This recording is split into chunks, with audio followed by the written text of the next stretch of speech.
নমস্কার, ব্রহ্মরূপা ফাউন্ডেশনের পক্ষ থেকে আমি রাহুল। আজ আমাদের ফাউন্ডেশন এসেছে শিমলকুঁদি গ্রামে এবং আপনারা আগের ভিডিওতে দেখেছেন যে আমরা কিছু মেধাবী ছেলেদেরকে জন্য খাতা এবং পেনের ব্যবস্থা করেছি এবং আমরা আজকেও এখানে এসেছি খাতা এবং পেনের জন্য এবং ওখানে আমাদের দেওয়া হবে। আমাদের ছেলেরা ওখানে সমস্ত ব্যবস্থা করছে এবং তাদের কাছ থেকে জানবো তারা এই খাতা এবং পেন পেয়ে কতটা খুশি হয়েছে।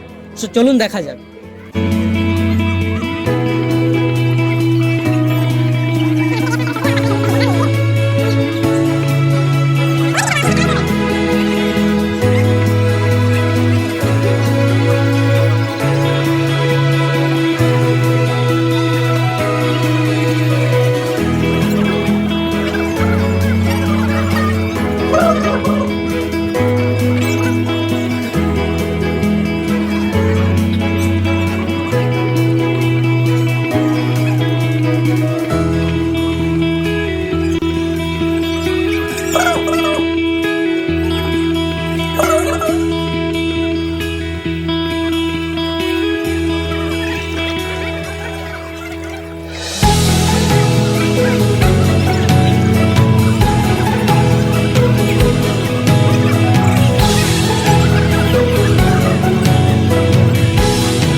ভাই, তোমরা সবাই খুশি হয়েছো তো?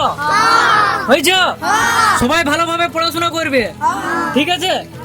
তোমাদের যখন যেটা প্রয়োজন হবে আমাদের যা আসবে খাতা কলম বই আমাদের ফাউন্ডেশন থেকে তোমাদেরকে সকলকে দেওয়া হবে। যেমন আজকে আমরা খাতা কলমগুলো দিলাম, ঠিক আছে? চলো, সবাই ভালো করে পড়াশোনা করবে। পূজা সবার ভালো কাটিছে?